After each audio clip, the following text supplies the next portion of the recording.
之前在中国江西有一名女子，她叫做李怡雪，她非常有名。为什么？因为她明明就没有犯什么错，她明明也没有精神上面的问题，她就被关去精神病院。关完出来之后，才发现真的出大事了。好，观众朋友，我现在给你看到这个画面。现在这个是有这么多人，这一些人呢，在精神病院那边喊。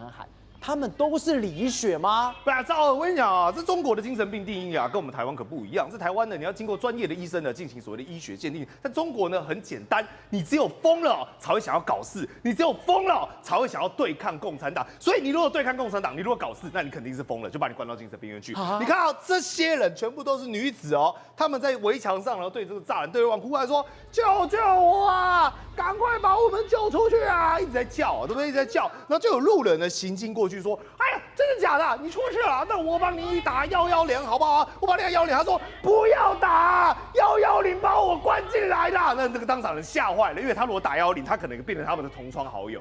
他也会被关进去。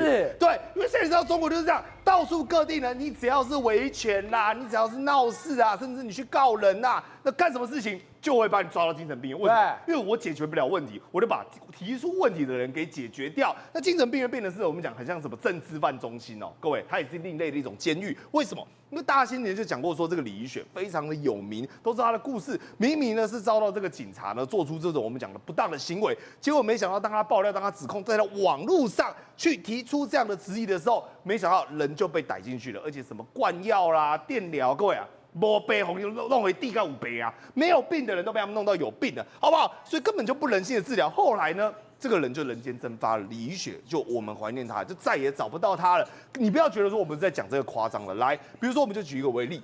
这个呢是在我们讲淮南呢有一个男子，这个男子啊他是一个很聪明的男子，就你看到安徽淮南，他智商高达117，结果没有想到，因为他过去的曾经在工作的时候采矿的时候发生所谓的公安意外，导致说他人生呢有点行动不便，结果没有想到呢，原本这些厂商啊，1999年毕业之后呢，他出意外了嘛，采煤。应该是要每个月给他1300多块，但因为1300多块，各位你知道中国现在物价飞涨，什么东西都贵得要死嘛，所以变成1900多块，他就维持不了这个基本的生活，所以呢，他干嘛？他就去维权，结果他去维权，各位你看哦，就是这个画面，对，抗议到一半的时候，突然间呢，我们讲哦。有人呢打了110处理哦，打了110处理之后过来之后呢，没想到歹人是谁，就把他直接给抓走了。OK，110就把这个维权，这个已经我们讲的身心受创的人，一个我们讲身体不便的人，他举了手之后就被带到警车内了。对，他就说，哎，我来选，警察来帮忙我。然后没有，他就各位拖走带走，而且带走之后呢，做出来精神鉴定之后呢，根本也没有什么精神鉴定，根本也没有什么精神疾病。OK， 但是呢，他莫名其妙就说，反正就是关进去，而且如果你要把它放出来的话，要由派出所认可，派出所办理，家人也不能探亲。我就觉得很奇怪了。一般人精神病患如果要放出来的话，第一个他有对社会有危害的疑虑嘛，第二个经过医生专业的诊治嘛，就不是警察说可以放他，你才可以放他，所以这很显而易见嘛。奇怪，这跟我们台湾的羁押禁见一样啊！你连家人都不许探亲，不，差多了。我的孩子我的家人比羁押禁见还严重多了。为什么？因为他不给你理由，再把你人拖走，好不好？警察说的时候，我们还要走一个检察官。结果你看哦，这名男子啊，他就在讲说，我怎样，我在里面忍受了20多天的羞辱，不能打电话。皮带和鞋带都被抽走了哦，吃药必须吃，没有病强迫他要吃药，还要舌头检查，如果不吃呢，就会把你绑起来。讲白了就是你闹事，我就把你隔离进去，而且你进去之后，你才发现原来里面是监狱嘛，美其名但是因为我跟你讲，搞不好喂他都吃一些什么镇定剂，有的没的乱七八糟。但我跟你讲，各位那个维权呢，我还可以理解。这件事情呢，就完全超出我脑袋的想象力。为什么？这一名女子，你看到她是一个受害者 ，OK？ 她是怎么受害呢？她就网络交友，本来想说自己遇到了真爱，结果没想到网络交友的对方的男子呢，竟然是结婚，还把她拉黑。她就一气之下呢，去状告所谓的诈欺跟所谓的重婚罪。结果没想到她报案之后呢，警察确实有为她伸张正义。你知道警察怎么伸张正义法吗？就把她抓去精神病院。这太荒谬了！你看到哦，这个城南派出所受理了他的报案哦，同时呢。还受理了胡女士控告王某的诈骗案件，而且突然哦，3月初的时候，他在安徽回到北京的路上，突然被人拦截，不是我提告吗？就这样被丢到医院去，而且还真的是丢到人民医院。对，就警察亲力亲为的外送服务，既然你有提出这样的需求，我就来帮你解决问题。所以呢，就当街呢，他在走到一半的时候，马上把人呢就拦到车上，拦到车上去就送到医院去。因为这件事情闹太大，就有一个权威人士跳出来说：“哎呀，他有抑郁的问题啦，啊，这个人呢，我们不担心哦，他会伤害自己，所以我们才会把他关起来。”OK， 但各位，你觉得这是真的吗？你再继续看接下来案例，你就知道孰是孰非。为什么？因为医生自己都有讲白，他说我们精神科其实有一种专业的疾病名称。赵恒，你知道这个专业疾病名称叫什么吗？叫做肇事肇祸入院型。你知道什么叫肇事肇祸吗？就是你搞事，你惹祸。OK， 而且呢，这个医生呢，我们讲审判的人哦，不是这是医生哦，是由公安单位。公安单位哦，可能要在家关心一下，你不服药，等下再出去就违反社会或者是违法了。来举一个例子。曾经在过去呢，因为精神卫生法，其实中国是有严格规定，就是说你不能把这种随便的人都抓进里面关。但是呢，就有一个媒体很好事，这个媒体就说呢，我们发现哦，曾经有200个人呐是被当局逮捕，不当住院，然后这件事情揭发之后，你知道发生什么事情吗？然后这一家媒体就关掉了，就被关掉了。然后你知道吗？他的创始人你知道怎么样吗？也被抓进去了。所以我当时要去揭开这个黑幕，对，我一揭开之后，连我都被精神病了。对，因为他没有思考到自己的行为本身，因为他在报道说这些人就是因为维权呐，因为反抗社会啊，因为反抗共产党，所以才会被抓。他没有想到是你报的这件事情本身也是啊，你也触犯到了中国对于精神病的定义，所以马上他人也消失，马上也不见，也被抓进去了，对不对？甚至是你看啊，这是中国政府自己承认过的，说除非患者对自己或他人存在危险，才必须要住院，否则呢都必须要给予自愿。那按照中国的逻辑，我终于理解一件事，因为当时他们发布这个法令之后呢，就是为了要确保说很多人呢因为没有做错事啊，或者是没有病，但是被抓进去呢强制就医。后来他发现说不对，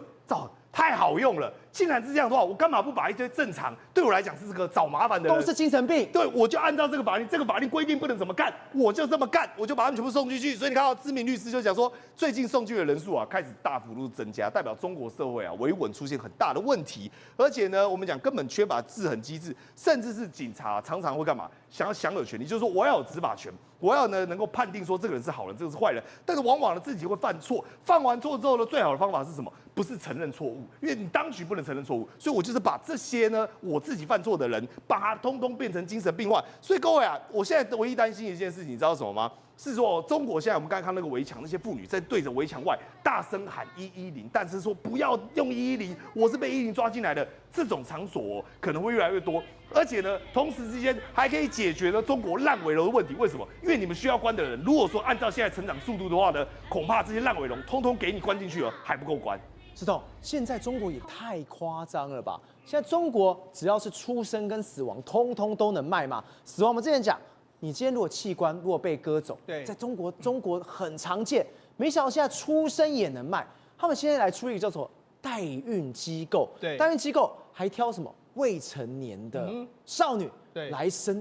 这个金额有这么高吗？对，因为目前为止来说，在中国代理孕母是违法。那代理孕母是违法的时候，很多那种所谓的年纪大了或者夫妻生不能出来的时候，他们还是想要生小孩，所以中国就存在这种所谓非法的代孕机构。好，那这是主要是有一个中国的有一个打假的这个志愿者，他就收到一个人家举报，就说，在长沙的这个乡村里面、乡下里面有一个别墅，就是我们看到这个别墅，这别墅里面来说有一个这个所谓的代孕机构，请他去看一看，然后他就准备什么？他就找了这个大记者一起来，然后记者一起来就冲进去了。那所以一开始他们这边看的时候，就说，他们就说里面真的是有人在这边，这个人们在那边吓死手术哦。我一直以为是什么江湖传言或者是乡野传言，对，真的有人去拍，就是这个画面，对，真的有人在动手术。他观察了几天之后，他就决定说，真的是好像真的有人在这边从事这个非法代理孕母的这个机构。但后来就找了执法人员，所以执法人员后来就进到这里面就冲进去了，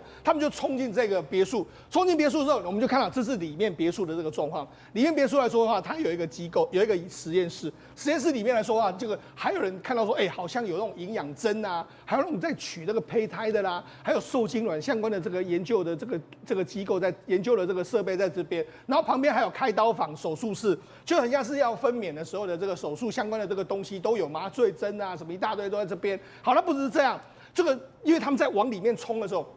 因为很多原本在那边做手术的嘛，或者医护人员都跑掉了，因为你冲进来，他们就跑了之后，那再往里面去的时候，有一间病房，他们就冲进去的时候，他们发现到说，我们看里面还有几个人躺在上面啊。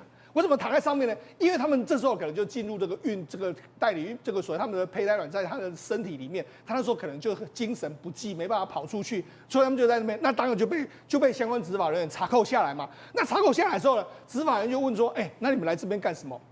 那其中还有一个是聋哑人士哦，他就没有办法发出声音，那当然请人家来跟他沟通。你看，就那边比手画脚就是说，那你来这边干什么？他说我来这边做了这个胚胎卵移植的相关的手术，然后他说我收到了28万人民币，28万人民币乘以5的话，大概是100多万左右一个数字，然后甚至还有一个四川女子就说，我收了19万元在这个地方，我们就准备呢把这个胚胎卵弄到我的身体里面，我准备来帮人家做这个代理孕母这样一个工作。所以看，收了28万，然后收了这个19万，好，他们就说里面来看。有一名来自这个四川凉山的17岁少女哦，她就说呢，我被安排，因为什么？因为有一个50岁的男子准备他希望一对双胞胎嘛，那这个机构就帮他做了这个双胞胎。这件事情发生在广州这个地方。那广州这个地方来说话，你看他有，你看里面有签约哦，你看性别零风险包成功的协议书里面写到，那这个女生就在这边写了，然后写，他还写这个好，然后就说有费用，你看签约当日付给0.5万。对，然后这个过周的这个当日来说话，给你3.5万，取卵前的话给多少钱，然后移植前，然后出胎这个长出胎心，胎儿12、16周、20周、24周、28周，甚至你生出来的交接日，是我再给你一笔钱，谢谢你。这个价目表直接这样一条龙的都列出来，是没错。那这个广州机构里面来说，最后呢，如果你把这个全部算上去的话，它最后一个数字叫做73万人民币，也就是说从头一条龙给你包到尾的这个状况。而且它有规定哦，说我要双胞胎，对不对？我要双胞胎有双胞胎的规格，双胞胎当然是比一胎还要更贵。另外一个，如果我要大学学历的这个捐卵的话，我要这个10万人民币，再加10万。那如果我要研究所的这个学历的这个卵子的话，我要15万人民币。研究所跟大学还有差别的价钱。对，然后我说单胎跟双胎不一样嘛，单胎是18到20万嘛，那双胞胎的话就是91万到109万，所以这一个16岁的少女呢，她的双胞胎显然是要付比较贵的这个价格，所以大家看了震惊啊，说原来中国真的什么都能够卖，我们都说它是共产主义的，是不是？但是其实它很多时候呢，比资本市场还要资本市场。好。那除了我们刚才讲到广州的例子，跟刚才长沙的例子，最近又在山东又破获了一个，也是这个所谓代理孕母的这个实验室。进去的时候，你看，因为外面根本看不出来，然后这是代理孕母实验室的入口，你看就这样，你根本看不出来它是什么样一个单构。但是你进去之后呢，你看他们就发现到说，这有一个实验室的手术相关的这个设备啊。然后这个机构说，我们没有这个接生，因为如果要接生的话，你可能要到其他地方去。他们是取女孩子的卵子，所以就说你可能跟他注册说，我要卵子要卖的时候，你就来这个地方，然后进去之后就进去这里面。这真是惨无人道。对，里面有特别写到说，他们有时候在取卵的时候不打麻药的案例。对，有时候医生因为给女孩取卵，对方没有上麻药。惨叫声响了整个走廊，对，而且呢，甚至呢，需要取的女生还必须自备麻醉药的状况，甚至连医生听到那个声音，我干脆不要用了。对，没错，因为什么？因为事实上这个其实钱还蛮好赚的，所以这些医生有时候要节省成本，就不给你打麻药。当然女生很痛嘛，对不对？但是后来还说，那你可以自己带麻药品来自己麻醉自己。所以这里面来说，当然会有非常多可能对身体健康会造成危害的这个状况。所以呢，在中国社会里面，只要能够卖的，他们什么都让你买得到。宏观取材，厘清真相，犀利精准，深入剖析，时刻掌握关键，新闻时事不漏接。老时段，新气象，我是钟浩和，关键时刻2.0，全新出击。